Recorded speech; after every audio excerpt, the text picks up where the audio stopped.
ឆ្នាំមុនឯកាឆ្នាំនេះឯកា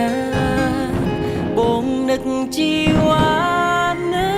កអូនខ្លាំង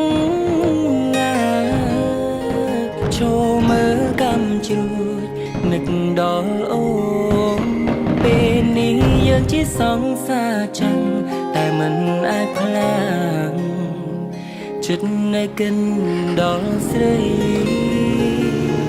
អោដៃនឹកអូននឹករឿងកូនឡងថានៅក្បែរបងមិនទៅណា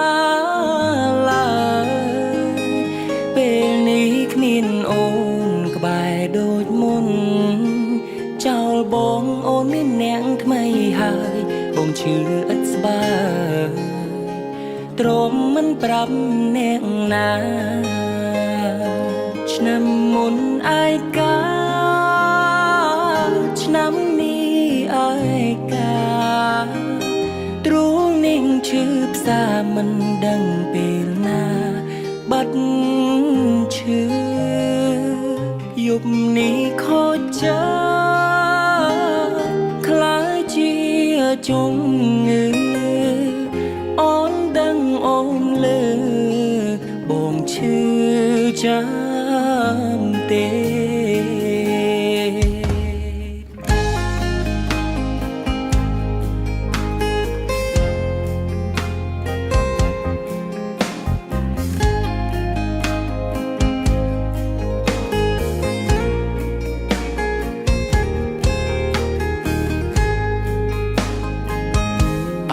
ដៃនឹកអូននឹករឿងកូនឡង